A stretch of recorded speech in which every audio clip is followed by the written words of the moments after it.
Yeah, it was good. I think reward not just for the effort tonight, but the first 6 weeks of the season. We certainly played better this year than we did tonight.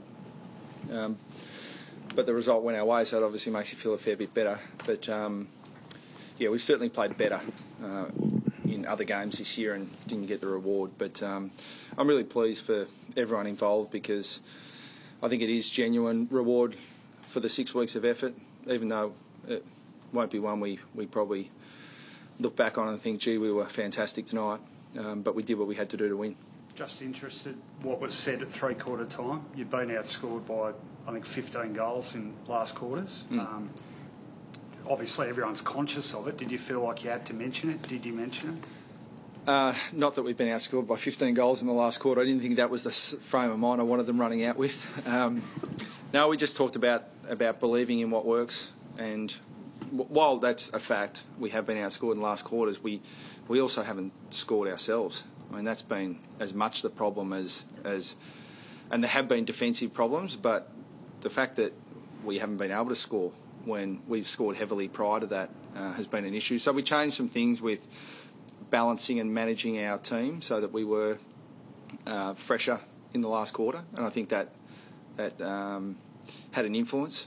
But I was really pleased that the guys kept trying to play our way, even though clearly we still need some work on just the simple fundamentals of defending a lead when the game's it's 3, 4, 5 minutes to go, that you want to play a certain way that you just remove any chance of the opposition winning. It doesn't matter that you, other than a little bit of percentage, doesn't matter if you win by more. Right, apologies if I'm wrong, but I think there was footage of you on the siren not looking too thrilled. Was that why, the closing status? Yeah. We just it's one of the it's the frustrations of coaching that you need to keep working on things, and you work on it, then you don't execute, then you need to go back and do it better. And we've got a couple of guys who are in our team who haven't played a lot of footy with us, so there are things that probably we've coached really strongly in the past that maybe we've assumed they know, and guys who do know better still didn't have a good enough execution of the game state that we wanted. What was the plan with Gary? To stop him. How'd we go? I'll let you No, not well.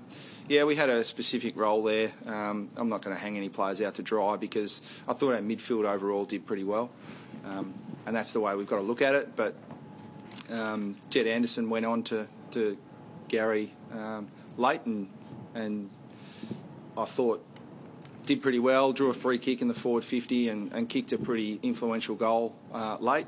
But no, you've got to weigh all this up. I mean, we tried a couple of different things, but again, it was about what's the balance of the midfield here. Because if their midfield's on top of you and he's the sole reason, you need to make changes, and if that's not working, you need to change it again. But we didn't think we lost the midfield ascendancy really at any stage, and we felt that we can control it. And if it's Gary by himself, we'll be okay. But if the others pick up the slack, then we're going to have to make some changes. Did you feel like you turned it around with pressure? Like halfway through the second quarter, I think you'd only had 2 tackles for the quarter, and then the second half of the quarter you had about a dozen. Yeah. And the scoreboard started to come around then as well. Yeah, I think that's really good analysis. I thought we were off early. I thought one of the positives this year for us is we've come out of the blocks really well and pressured really well and been really hard around the contest. And I didn't think that was the case in the first quarter, and that was certainly expressed to the players at the breaks. But I thought halfway through the second quarter we really turned that around, and certainly in the third quarter got ascendancy around the contest again. Good symbolic moment too, Williams chasing down Ablett in the goal square, isn't it? Like, those things send a really good message. Yeah, and he had what the players are calling the second best chase ever for North Melbourne last week as well, chasing down I think it was Brady Gray, so that was just a super chase. He's been a really important addition for us, giving him a really good opportunity, and he's taken it with both hands. And same goes for Nathan Rovat, who played his best game for North Melbourne tonight. I thought he was terrific. So, when you combine that with Garner and a whole lot of young players who are coming in, I think the future's on show for all to see. Bradley, is there a place in this team for a couple of blokes that played VFL today? Yeah, there's quite a few of them. I mean, obviously you're talking about Thomas and Swallow. They both, Lindsay kicked 4. Andrew, had his 20-plus possessions and 10 tackles as he does, and they went back with the attitude that we would expect. So we'll just keep picking the side on form, and if those guys warrant selection, then they'll play. But if other guys are ahead of them, then we won't change it. So we're in a position where we've got a lot of players to pick from, and a lot of players who are pretty even come selection. So it doesn't take much to tip the balance one way or the other.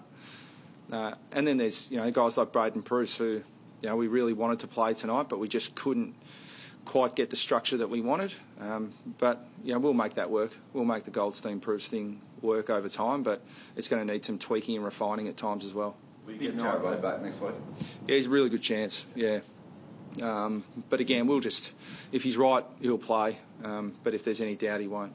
Big night for Ben Cunnington, 150th. Started alongside Ablett, a few centre bounces in that first quarter, ran with him, but pretty quiet. What did you make of his night? Oh, he just had a really off night. I spoke to him at half time, and he just sometimes. I mean, he's a quality player and I think elite in so many areas. But tonight he just had one of those nights where whatever he touched, he got caught. He got. And then he made it worse.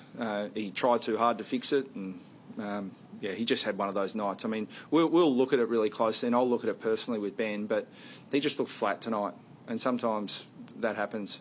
But he fought it out, but hopefully, luckily the other midfielders were able to pick up the slack. 1 and 5, but I think we all think playing better than that. Does the finals flame still sort of flicker after tonight? You just keep trying to win every game to qualify as best you can. So clearly the job's harder than it was at the start of the season. But we're at the stage where we've just got to focus on the quality of footy we're playing.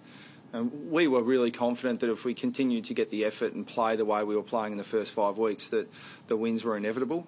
That gets hard to believe when you keep falling just short. So hopefully we can start to build some momentum. But we've got another formidable challenge in the Adelaide Crows next week, so the competition doesn't get any easier. Do you feel like you played better in the 3 narrow losses than you did tonight? Yeah, clearly. Yeah, I thought we clearly played better in those games.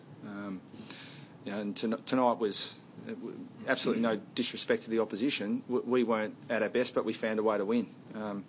But yeah, the other games I thought we produced some really good footy, just didn't produce our best when it mattered. Is there a message in that other than it's a really even competition? No, well, that is the message, that it's such a fine line between winning and losing. And I didn't study the game today, Carlton and Sydney, but you lose Kurt Tippett before the bounce, you lose Gary Rowan during the game. I mean that they can have massive swings in the game, not only within game but then game to game. So there's going to be a hell of a lot of water flow under the bridge of this season, and we've just got to hang in. Any injuries at all, Brad? No, all clear. Right.